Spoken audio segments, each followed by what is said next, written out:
اللہ رب العالمین والعاقبۃ للمتقین والصلاۃ والسلام علی رسولہ الکریم اما بعد فاعوذ باللہ من الشیطان الرجیم بسم اللہ الرحمن الرحیم سورہ طٰہٰ کی آیت نمبر 112 سے 115 تک آج پڑھیں گے۔ وَمَن يَعْمَلْ مِنَ الصَّالِحَاتِ وَهُوَ مُؤْمِنٌ فَلَا يُخَافُ ظُلْمًا وَلَا حَظْمًا، اور فرمایا کہ وَمَن يَعْمَلْ مِنَ الصَّالِحَاتِ، اور جو وہ شخص جس نے نیک عمل کیے، وَهُوَ مُؤْمِنٌ، حالانکہ وہ مومن بھی ہوگا، اگر مومن ہوگا تو فَلَا يُخَافُ، تو اسے کسی قسم کا کوئی اندیشہ یا خوف نہیں ہوگا، ظلمًا وحدما، نہ کسی نقصان کا اور نہ کسی کمی کا، یعنی کہ جو آدمی اچھے عمل کرے، مومن بھی ہو، تو اس کو قیامت کے روز نہ کسی ظلم زیادتی یا اس کے ساتھ نقصان یا کمی کا اسے کوئی اندیشہ یا خوف نہیں ہوگا۔ وَكَذَلِكَ، اور اسی طرح أَنزَلْنَاهُ، ہم نے نازل کیا قرآناً، اس قرآن کو، عربی میں، وَصَرَّفْنَا، اور ہم نے واضح بیان کر دیا، فیہ، اس میں، من الوعید، وعید کہتے ہیں عذاب سے ڈر، عذاب کے ڈر سے، لَعَلَّهُمْ يَتَّقُونَ، تاکہ وہ متقی بن جائیں، او یحدث لہم ذکرا، یا یہ قرآن ان کے لیے نصیحت بن جائے۔ فَتَعَالَى اللَّهُ الْمَلِكُ الْحَقُّ، تو یاد رکھیے کہ سب سے بلند و برتر اللہ سچا بادشاہ ہے۔ وَلَا تَعْجَلْ، اے محبوب صلی اللہ علیہ وسلم جلدی نہ کیجیے، بالقرآن، قرآن کے پڑھنے میں، من قبل، اس سے پہلے، ان یقضی، یہاں تک کہ پوری ہو جائے، یعنی کہ آیت کا پورا ہو جانا، الیک، آپ کی طرف، وحیہ، اس کی وحی، جب تک وحی پوری نہ ہو جائے اس سے پہلے آپ پڑھنے کی کوشش نہ کریں۔ وَقُلْ رَبِّ زِدْنِی عِلْمًا، اے محبوبہ فرما دیجئے کہ اے اللہ میرے علم میں اضافہ فرما۔ لَقَدْ عَهِدْنَا إِلَىٰ آدَمَ مِن قَبْلُ، البتہ ہم نے عہد لیا تھا آدم علیہ السلام سے، من قبل، اس سے پہلے، فنسی، پس وہ بھول گئے، وَلَمْ نَجِدْ لَهُ عَزْمًا، اور نہ ہم نے پایا ان میں کوئی دلی قصد، یعنی انہوں نے بھول تو گئے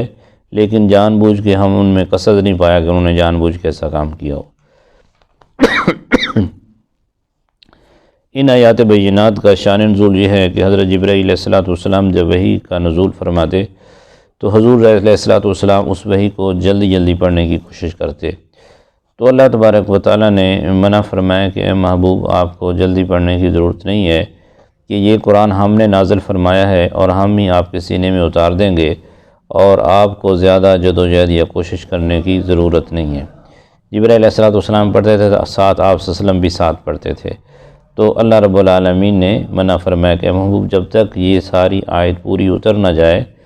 جب تک سارا نزول نہ ہو جائے، اس سے پہلے آپ نہ پڑھیں، کیونکہ یاد کرانا تو ہمارا کام ہے، دل میں اتارنا بھی ہمارا کام ہے۔ تو ان آیات بینات میں ان کا شان نزول یہ ہے، اور فرمایا کہ جو بندہ مومن ہوگا، جو عمل بھی اچھے کرے، ایمان بھی لائے، ایمان لانے کے ساتھ ساتھ سب سے پہلی جو شرط ہے وہ ایمان ہے، ایمان کے بعد پھر ایمان سمجھیں کہ یہ بنیاد ہے، بیسکس ہیں، روٹس ہیں، بنیاد ہے، اور اس کے اوپر پھر جتنی عمارت اعمال کی بچی بنائی جائے گی، پھر اعمال بھی انسان کے اچھے ہوں، تو اللہ تعالیٰ فرما رہا ہے کہ جو ایمان والا بھی ہو، اعمال بھی اچھے کر کے لائے، پھر اسے کسی قسم کا کوئی اندیشہ نہیں ہونا چاہیے، نہ اس کے کمی کی جائے گی، نہ نقصان کیا جائے گا، اور نہ اسے کسی قسم کا خوف، نہ اسے اندیشہ ہونا چاہیے۔ وَكَذَلِكَ، اور اسی طرح فرمایا کہ أَنزَلْنَاهُ قُرْآنًا، ہم نے اسی طرح قرآن کو نازل فرمایا ہے عربی کے اندر، کیونکہ نبی کریم علیہ السلام کی زبان عربی میں تھی، تو اس لیے قرآن عربی کے اندر نازل فرمایا، کیونکہ سمجھنے کے اندر آسانی ہوتی ہے۔ کوئی بھی کلام جو ہے جس وقت انسان کا مادری زبان میں ہوتا ہے نا، تو وہ سمجھنے کے اندر آسانی ہوتی ہے۔ اگر ہم سے کوئی اردو میں یا پنجابی میں بات کرے تو ہم اس کی بات کو بڑے اچھے طریقے سے سمجھ سکتے ہیں، ہمیں اس لہجے کا بھی پتہ ہوتا ہے کہ یہ کس لے میں بات کر رہا ہے، کس لہجے میں بات کر رہا ہے، اس سے کیا مراد ہے۔ جو ہماری زبان ہوتی ہے بندہ اس کو سمجھ جاتا ہے کہ یہ بات کوٹنگ کر رہا ہے، اصلاح کے لیے کر رہا ہے، تاکید کے لیے کر رہا ہے، کیسے کر رہا ہے۔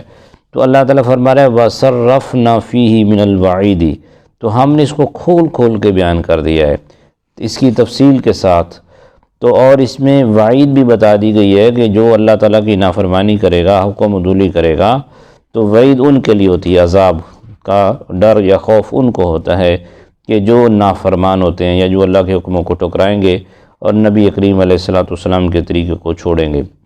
لعلہم یتقون، تاکہ وہ متقی بن جائیں، کیونکہ نبی کریم علیہ السلام کی دو صفات ایسی ہیں، بشیرم و نذیرہ، آپ کو بشیر خوشخبری سنانے والا بھی بنایا ہے، نذیراً ڈرانے والا بھی بنایا ہے، تو لہٰذا جو اس لیے تاکہ لوگ جو ہیں متقی بن جائیں، پرہیزگار بن جائیں، اللہ کی طرف اپنا رجوع رکھیں۔ او یحدث لہم ذکرا، تو یہ قرآن گویا کہ ان کے لیے نصیحت ہے تاکہ اس قرآن کو یاد رکھیں۔ فتعالی اللہ الملک الحق، اور اللہ تبارک و تعالیٰ کی ذات بلند و برتر ہے، بالا ہے، وہ بادشاہ ہے، حقیقی بادشاہ اللہ کی ذات ہے، وہی شہنشاہ ہے۔ ولا تعجل، اے محبوب آپ جلدی نہ کیجیے، بالقرآن، قرآن کے پڑھنے میں، من قبل اس سے پہلے، ان یقضی، جب تک کہ وہ آیات یا وہ وحی پوری نہ ہو جائے، الیک، آپ کی طرف، وحیہ، اس وحی کا اترنا۔ قل رب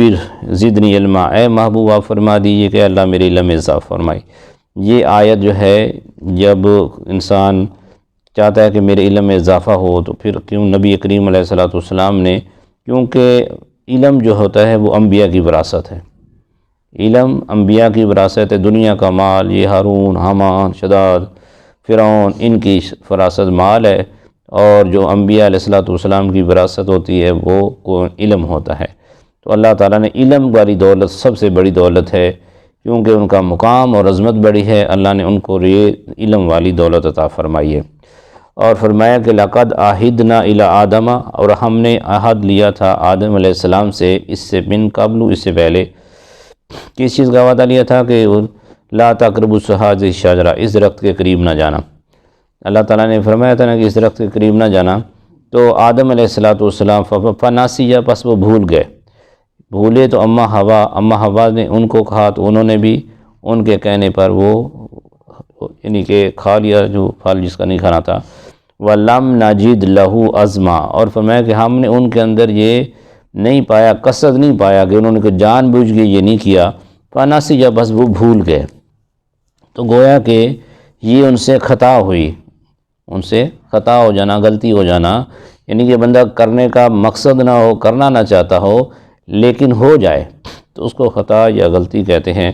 تو یہ ہم نے، اللہ تعالیٰ فرما رہا ہے کہ ہم نے ان کے اندر عزم نہیں پایا تھا، یہ کام ہم کریں گے ضرور، اللہ نے منع کیا ہم کریں گے، جی نہیں، یہ بھولے سے ہو جانا، تو اس لیے بھول چوک اس امت کے اندر اللہ نے معافی دی ہے۔ اللہ تعالیٰ سے دعا ہے کہ اللہ میں سمجھ اور عمل کی توفیق عطا فرمائے۔